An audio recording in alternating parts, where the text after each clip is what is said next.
So when I started reacting to Larry the Cable Guy and Jeff Foxworthy, this video has been sent to me a few times by email to react to. The quality is not the best in terms of how clear it is, but apparently the jokes are just unbelievable. So yeah, let's go. What do you say we bring the boys back out? Mr. Bill Engvall. Mr. Jeff Foxworthy. Wow. Like an all-star panel. Tater Salad White.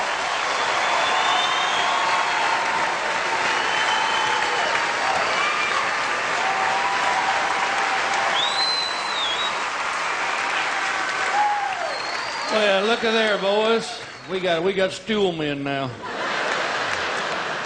You know what? It's funny. We travel all over the country, and we all been doing this for a number.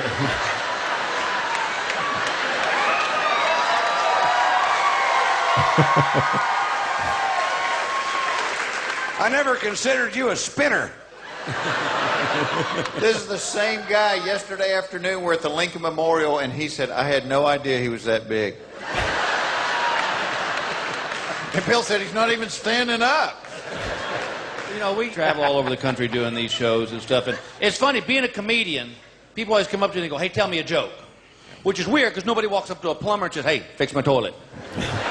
So I thought it would be fun. It's, do what we do every night. Like, we finish a show, and you're jacked up from the shows. You can't go to bed, so we sit around down at the bar or Waffle House or whatever, and we just tell jokes to each other. And I thought it might be fun to tell our favorite jokes. All right. All right. Yeah, just joke. All right.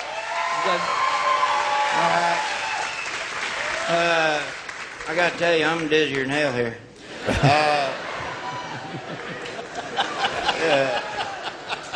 The doctor says to this feller, I got bad news and worse news. He says, oh, what's the bad news? He said, you got 24 hours to live. He says, well, what's worse news? I forgot to call you yesterday.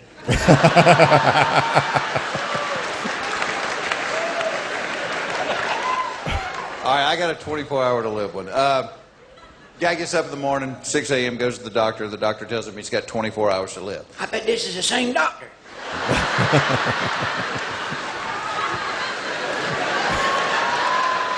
Y'all want to sit next to each other?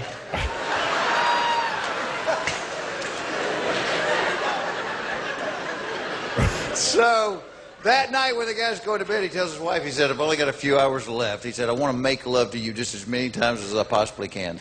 And so they do it once, twice, 3 times, and then they fall asleep. Well, about 4:30 in the morning, the guy taps his wife on the shoulder. He goes, I want to make love to you one more time. And she goes, you know, that's easy for you to say, Jerry. You don't have to get up in the morning.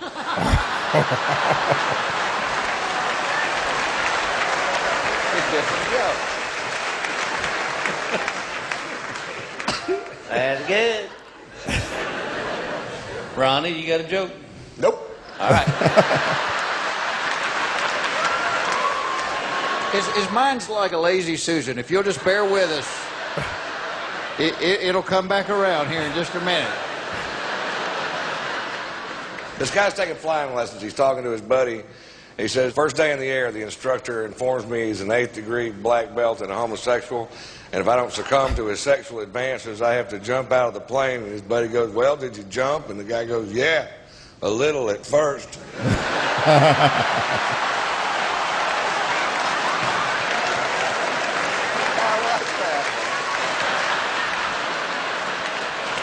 This woman You probably couldn't tell that joke today for sure. goes to the doctor, says she's got a digestive tract problem, and the doctor says, well, tell me about your daily routine.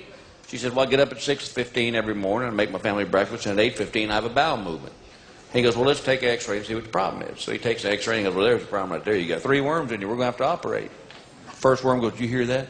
The second one says, yes, I did. He goes, what are you going to do? He goes, well, I'm going to hide behind the heart. Other worm says, well, I'll hide behind the liver. And the third one says, I don't know about the rest of you fellas, but I'm catching the 8:15 out of here.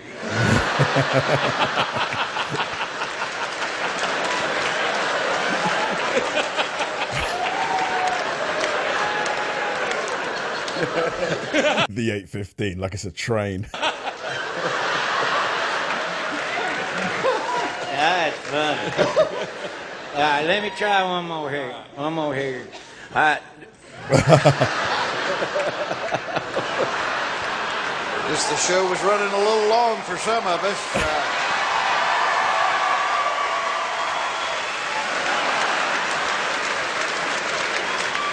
He is on it tonight. I didn't know it was going to take this long. Sorry. But this feller goes hunting with his buddy, and he got the scope up, and he goes, "Oh, my Lord, I can see your house from here, and your wife's cheating on you with another feller." He says, "I've had it with her. Shoot her in the head and shoot him in the private parts." And he said, "I'll get that in one shot."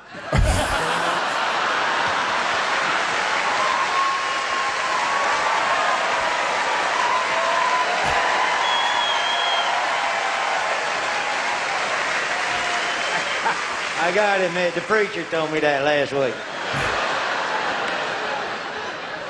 This guy's mother-in-law comes to live with him. And she's been living there for about a week, and he comes home one day, she's laid on the floor, and he calls 911, and the ambulance comes and gets her, and they take her to the hospital, and he's out in the waiting room, and the doctor comes out after a while, and the doctor said, "Well, I got some good news and some bad news." I said, "All right, well, give me the bad news first." He goes, "All right, your mother-in-law is not going to die." He said, "She's had a massive stroke." He said, "In fact, she's probably going to live 20 or 30 more years." He said, the problem is this thing has rendered her unable to speak." He said, "She just makes this horrible screeching noise like a parrot now." He said, "It's also disabled her from using her arms, and she can't feed herself." He said, "For the next 20 or 30 years, you're going to have to feed her baby food 3 times a day." He said, "Also, it's made her incontinent. You're going to have to change her diapers and clean her up every single day of your life."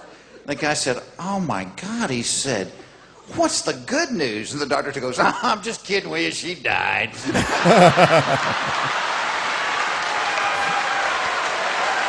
a good one. Ridiculous.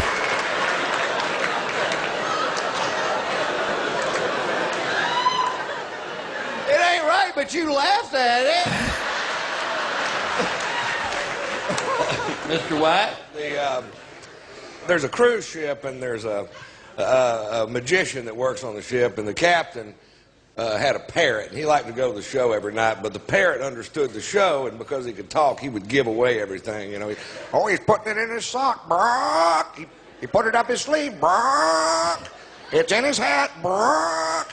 And the magician just hated this bird, and one night he just snapped, and he pulled out a pistol, and he shot the bird, and the bird ducked, and the bullet hits a propane tank and blows the cruise ship to 1 billion pieces.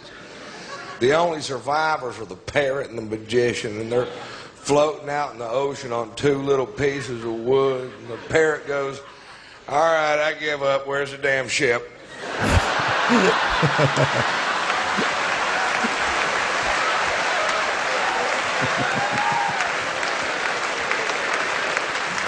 That was pretty All good. right, I got a ship joke. Back in the 1800s, this wooden warship was out cruising the ocean. And the guy in the crow's nest says, "Captain, there's an enemy ship on the horizon." The captain turns to his assistant and says, "Bring me my red shirt." All right.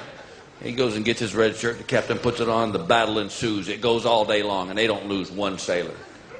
About 10 minutes later, the assistant comes up to the captain and says, "Hey, I got to ask you something." He says, "Before the battle started, you said, 'Bring me my red shirt.'" He goes, "Why a red shirt?" And he goes, "Because if I happened to be shot and was bleeding, the crew would not notice the blood and they would continue to fight on." And he goes, "Wow, that's awesome." Next morning, the guy in the crow's nest goes, 20 enemy ships on the horizon." Captain goes, "Bring me my brown pants."